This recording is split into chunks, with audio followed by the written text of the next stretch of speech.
Diabetics সম্পর্কে অনেকেই জানে না, যার কারণে শরীরে নানা সমস্যা তৈরি হয়। ডায়াবেটিক্স কি? কেন এই রোগ হয়? এই রোগের সমস্যা ও ডায়াবেটিক্স কি? ডায়াবেটিক্স হলো শরীরের এমন একটি অবস্থা যখন আমাদের শরীর নিজ থেকে ইনসুলিন তৈরি করতে পারে না বা তৈরি হওয়া ইনসুলিন ব্যবহার করতে পারে না। যার কারণে রক্তে শর্করা বা গ্লুকোজের মাত্রা স্বাভাবিকের চেয়ে বেশি থাকে। ডায়াবেটিসের ইতিহাস। বর্তমান ডায়াবেটিক্স মেলাইটিস নামে পরিচিত। এই রোগকে এভার্স প্যাপিরাস নামে পরিচিত। আয়ুর্বেদিক চিকিৎসায় খ্রিস্টপূর্ব ৫ থেকে ৬ শতাব্দীতে প্রথম ডায়াবেটিকজনিত প্রসাবের মিষ্টি স্বাদ লক্ষণ করেছিল এবং এই অবস্থাটিকে মধুমেহ বলে অভিহিত করেছিলেন। ডায়াবেটিক শব্দটি অ্যাপামিয়ার ডেমোট্রিয়াস থেকে এসেছে। দীর্ঘকাল ধরে চীনা চিকিৎসায় এই অবস্থাকে ক্ষয়তৃষ্ণা হিসেবে বর্ণনা ও চিকিৎসা করা হতো। ১৬৭৪ সালে থমাস উইলিয়াম পরামর্শ দিয়েছিলেন যে ডায়াবেটিক্স রক্ত রোগ থেকে হয়। ১৭৯৪ সালে জোহান পিটার ফাং ডায়াবেটিক্স মেলিটাস এবং ডায়াবেটিক্স ইনসিপিডাসের মধ্যে পার্থক্য করার কৃতিত্ব দেওয়া হয়। ডায়াবেটিক্স যে রক্তের রোগ, ধীরে ধীরে এটা সবাই বুঝতে পারে, কিন্তু এটা জানতে অনেক গবেষণার পরে এটা বুঝতে পারে।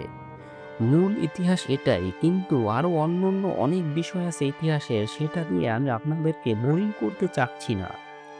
ডায়াবেটিক্স কেন হয়? আমরা যখন খাবার খাই তখন আমাদের প্যানক্রিয়াস থেকে ইনসুলিন নিঃসরিত হয়। ইনসুলিনের কাজ হলো যে খাবার খাচ্ছি সেটার অতিরিক্ত গ্লুকোজ কমিয়ে দেয়া। যখন ইনসুলিন উৎপাদন হওয়ার পরও কাজ করতে পারে না, তখন শরীরে অতিরিক্ত গ্লুকোজ থাকে। তখন এই অবস্থাকে ডায়াবেটিক্স বলি। খালি পেটে গ্লুকোজের ৭ এর বেশি আর খাওয়ার পরে ১১ এর বেশি, এই অবস্থাকে আমরা ডায়াবেটিক্স বলি। টাইপ ১ এর ক্ষেত্রে হঠাৎ স্বাস্থ্য খারাপ হয়ে যায়। টাইপ ২ এর ক্ষেত্রে কোনো লক্ষণ বোঝা যায় না। এটা খুবই একটা মারাত্মক।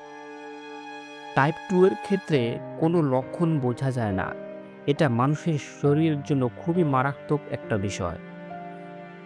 যখন 2 টাইপ ডায়াবেটিক্স ধরা পড়ে, অনেক ক্ষেত্রে শরীরের অনেক অঙ্গ নষ্ট হয়ে যায় বা অনেক বড় ক্ষতি হয়ে যায়।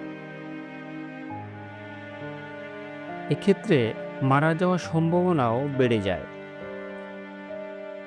ডায়াবেটিক্স হলে করব কি? সবচেয়ে ভালো চিকিৎসা হলো নিয়মিত ব্যায়াম করা, নিয়মিত চেক আপ করা, বাসায় গ্লুকোমিটার রেখে নিয়মিত মাপতে হবে। ডায়াবেটিস কিভাবে নিয়ন্ত্রণ রাখবেন সেটা একমাত্র আপনার উপর নির্ভর করে। অনেক ধরনের মেডিসিন আছে, কিন্তু সবচেয়ে ভালো হলো নিয়ন্ত্রণে রাখা এবং নিয়মিত ব্যায়াম করা। এটাই ডায়াবেটিক্সের সবচেয়ে ভালো চিকিৎসা। তবে আধুনিক সমাজে অনেক নতুন নতুন বিভিন্ন ধরনের খাবার এসেছে, যেগুলো খেলে ডায়াবেটিক্স অনেক অংশই নিয়ন্ত্রণে থাকে। তবুও ডায়াবেটিক্স হলে নিয়মিত আপনাকে ব্যায়াম করতে হবে। বন্ধুরা, এটা আমার নতুন চ্যানেল। আরও অন্য অন্য স্বাস্থ্যগত টিপস নিয়ে আমি আপনাদের সামনে হাজির হব। ধন্যবাদ বন্ধুরা। অবশ্যই আমার চ্যানেলটা সাবস্ক্রাইব করেন। ধন্যবাদ।